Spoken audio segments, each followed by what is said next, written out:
एक बार फिर से उपेंद्र कुशवाहा ने जदयू की तरफ से कमान संभाला है और चुपचाप रहने वालों में से नहीं है, ये बात अब स्पष्ट हो जा रही है। क्योंकि उपेंद्र कुशवाहा ने एक बार फिर से कई ऐसी बात कही है जिसको लेकर के लगातार चर्चाएं चल रही हैं।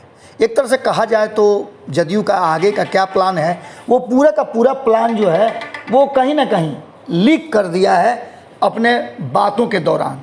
आपको बता दें कि भारतीय जनता पार्टी के साथ चलती हुई राष्ट्रीय जनता दल के करीब आने की बातों के बीच में उपेंद्र कुशवाहा ने वो सभी बातें खोल करके बता दी हैं जिसको लेकर के आगे आने वाली रणनीति और राजनीति होगी। आपको बता दें कि उपेंद्र कुशवाहा ने राष्ट्रीय पार्टी बनने का पूरा प्लान बना लिया है और किस तरह से वो अपने जदयू को स्थापित करेंगे। इस पूरे प्लान को बताते हुए उन्होंने और भी कई सवालों के जवाब दिए, जिसमें खास करके जो आरएसएस को लेकर के चर्चाएं चल रही हैं उस पर उन्होंने चुप्पी साधते हुए साफ तौर पे कहा कि ये राजनीतिक मामला नहीं है, ये पूरी तरह से उनका विभागीय मामला है। विभाग क्या करेगा वो हम नहीं जानते हैं, लेकिन भारतीय जनता पार्टी के इस पर लगातार प्रहार करने को लेकर के भी उन्होंने कहा कि ये उचित नहीं है। वहीं उन्होंने जो बातें कही और जिस तरह के प्लान बनाए हुए हैं, ये साफ दर्शाता है कि उपेंद्र कुशवाहा ने बड़ी सोची समझी रणनीति के तहत नीतीश कुमार को प्रधानमंत्री का सबसे प्रबल उम्मीदवार बताया था। सुनिए क्या है वो प्लान, कैसे उपेंद्र कुशवाहा बातों बातों में ही अपना सारा प्लान लीक कर गए।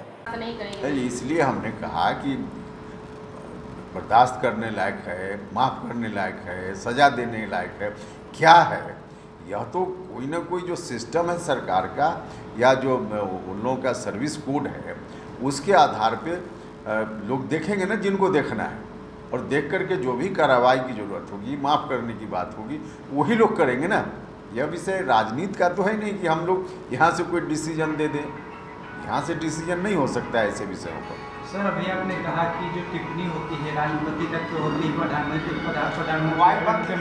हर किसी को होती है, लेकिन एक आईपीएस अधिकारी जब आरएसएस पर बयान देते हैं तो इतना उठा पटक पहुंचा है बीजेपी में, तो क्या लगता है देश में राष्ट्रपति पद होने, मुख्यमंत्री पद होने बढ़ा है कि आरएसएस का होना पड़ा है? और टिप्पणी करना ज़्यादा गलत है क्या? नहीं, आपका सवाल ही हम नहीं समझ पाए, आपने क्या सवाल किया। आप लोग गए थे, आप गए राष्ट्रीय अध्यक्ष गए, क्या कुछ रणनीति बन रही है?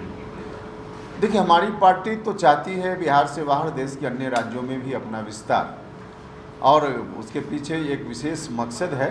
बाकी जगह पार्टी फैले विस्तार हो, हर पार्टी का मकसद होता है, लेकिन हमारी पार्टी का तत्काल मकसद है कि हम राष्ट्रीय स्तर की पार्टी बने, और इस दृष्टि से देश के कम से कम 4 राज्यों में मान्यता लायक क्राइटेरिया को हम पूरा करेंगे तो हमको फिर राष्ट्रीय पार्टी का दर्जा मिल जाएगा। तो उस दृष्टि से अलग अलग राज्यों में हम कोशिश करते रहते हैं। अभी नागालैंड का चुनाव होना है, वहाँ भी चुनाव हम लड़ेंगे, उत्तर प्रदेश और बाकी जगह भी एक्सरसाइज इसी दृष्टि से चलते रहता है और हम लोग करते ही रहते हैं। स्वाभाविक रूप से पार्टी है तो 2024 की तैयारी, जहाँ जब चुनाव है उसकी तैयारी, कहीं विधानसभा का चुनाव अगले साल होना है उसकी तैयारी, बाकी लोकसभा चुनाव की तैयारी तो हर जगह होगी। अगर ये वीडियो पसंद आई और वह बिहार के राजनीति और बिहारियत से सरोकार रखेनी तो सब्सक्राइब बटन दबा के चैनल के सब्सक्राइब कर ली। ओजे एगो घंटी बा, ओकरा बटन दबा देला से कुल सटीक और मारक खबर रुआ मुफ्त में मिल जाई। अगर रुआ पत्रकारिता के हमनी के नया प्रयोग में सहयोग कर चाहतानी तो ज्वाइन बटन दबा दी। पेटीएम नंबर नोट कर ली 9386816700। धन्यवाद।